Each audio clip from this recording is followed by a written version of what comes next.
საქართველოს პროკურატურამ კოლ-ცენტრების მორიგი მასშტაბური დანაშაული გამოავლინა და ორგანიზებული ჯგუფის მიერ ჩადენილი თაღლითობის და ფულის გათეთრების ბრალდებით სისხლისამართლებრივი დევნა დაიწყო 10 პირის მიმართ.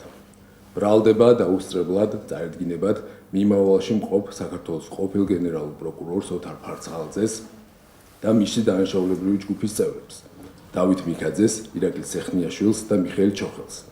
ხოლო ბრალდების დადგენილება პირადად გაეცნობა სხვა სისხლისამართლის საქმეზე სასჯელ ახსულების დაწესებულებაში მოთავსებულ გიორგი მიქაძეს.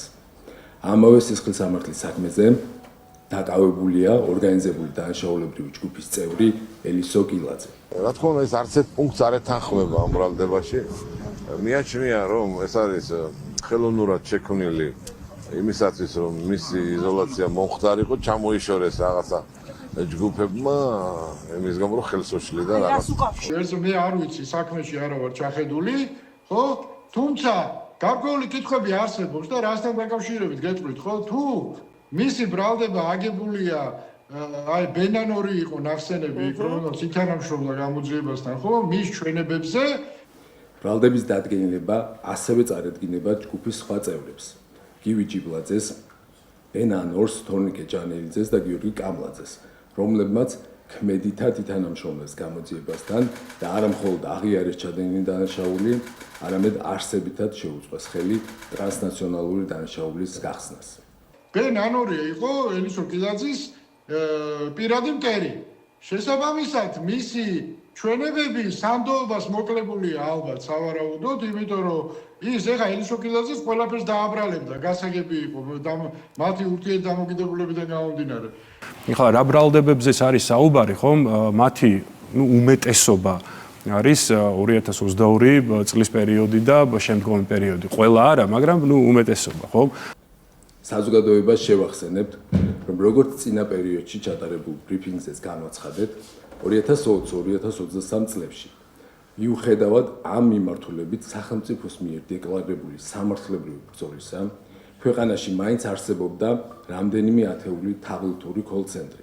და თქვენ ახსენეთ კი ძალიან ბევრი ასე ვთქვათ ჭორაობს იმასთან დაკავშირებით, რომ რაღაცა კლანური გარჩევები აბსოლუტურად არაფერ შუაში არ არის ვინაიდან ჩვენ რა თქმა უნდა ვართ პასუხისმგებლიანი ხელისუფლება და როდესაც რაღაცა ტიპის საქმეები მჟღავნდება, რომლებიც ეხებათ ჩვენი გუნდის წევრებს, ლიდერებს, ეს რა თქმა უნდა ჩვენი გუნდისთვის არის ძალიან მტკივნეული და იმასაც ვიტყოდი, რომ დამაზიანებელიც არის პოლიტიკურად, იქიდან გამომდინარე, რომ რა თქმა უნდა ეს ჩვენი პოლიტიკური გუნდის ტვირთი არის და ჩვენ ამას არსად არ გაურბივართ, ხომ? რომ გაურბოდეთ, როგორც ვიღაცები გაურბოდნენ იგივე წინა ხელისუფლება, რა თქმა უნდა ეს ყველაფერი მიჩქმალული იქნებოდა, თუმცა ჩვენ რა თქმა უნდა ამის უფლება არ გვაქვს და ჩვენ ვალდებულები ვართ, ეს მომგებიანია თუ წამგებიანია, რომ ჩვენ ეს ყველაფერი რა თქმა უნდა გავამჟღავნოთ და ის ადამიანები, ვისაც თქვენ საუბრობდით, კონკრეტული ბრალდებებით არიან სასჯელასრულების დაწესებულებაში. მოწმეთა ჩვენებებით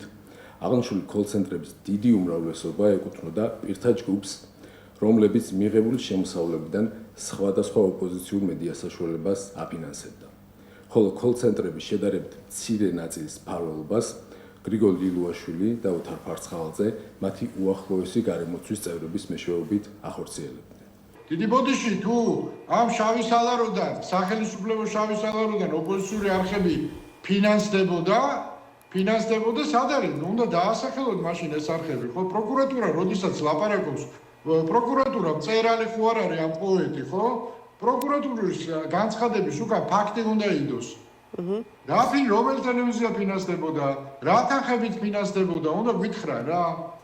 მოცემულ საქმეზე საქართველოს პროკურატურის და ფინანსთა სამინისტროს საგამოძიებო სამსახურის მიერ ერთობლივად ჩატარებული გამოძიებით დადგენილია, რომ 2020-2023 წლებში საქართველოში ოთარ ფარცხალაძის მფარველობით ფუნქციონირებდა შეთანხმებულად მოქმედი სტრუქტურული ფორმის მქონე ორგანიზებული დანაშაულებრივი ჯგუფი, რომლის მიზანს მატერიალური სარგებლის უკანონოდ მიღება და შემდგომში ფულის გათეთრება წარმოადგენდა. დიდი ბოდიში დღეს გვითხრას პროკურატურამ ცალსახად 2023 წლის შემდეგ კოლ-ცენტრები მუშაობს თუ არ მუშაობს და ვინ არის დღეს მოლარი და ესე რა ქვია მოლარი ამ ყველაფრის ხელისუფლების მხრიდან ხაზს უსვამს ხელისუფლების ხელდასმით ვინაგროვებს ფულს ამ კოლცენტრებიდან თუ არ იციან ეხა რაც მხოლოდ ამ ეტაპზე გამოძიებით არის დადგენილი 2020-2023 წლებში დანაშაულებრივი საქმიანობის ფარგლებში ორგანიზებული ჯგუფის წევრები მოტყუებით დაეუფლნენ უცხო ქვეყნის 200-ზე მეტი მოქალაქის კუთვნილ დაახლოებით 9.5 მილიონი ამერიკული დოლარის ღირებულების კრიპტოვალუტას. და სხვა შორის ძალიან გაგვათამამეს როგორც პროკურატურამ, ისე შინაგან საქმეთა სამინისტრომ, ისე სახელმწიფო უსაფრთხოების სამსახურმა, როგორც კი კონკრეტული, ასე ვთქვათ, საქმე ან ვლინდება, ან რაღაცა პროცესი ვითარდება, რომელიც იწვევს, რა თქმა უნდა, ჩვენ საზოგადოებაში მაღალ ინტერესს, ამყისიერად ბრიფინგს ატარებენ და ყველანი ერთად ვიგებთ ინფორმაციას ამ თუ იმ საქმესთან დაკავშირებით. ოთარ ფარცხალაძის, გიორგი მიქაძის, დავით მიქაძის, ირაკლი სეხნიაშვილის, მიხეილ ჩოხელის, ელისო კილაძის, გივი ჯიბლაძის, ბენ ანორის, თონიკე ჯანელიძის და გიორგი კამლაძის მიმართ საქართველოს სისხლის სამართლის კოდექსის 180 და 194 მუხლებით გამოტანილი ბრალდება საჯელის სახედას ზომად 9-დან 12 წლამდე თავისუფლების აღკვეთას ითვალისწინებს.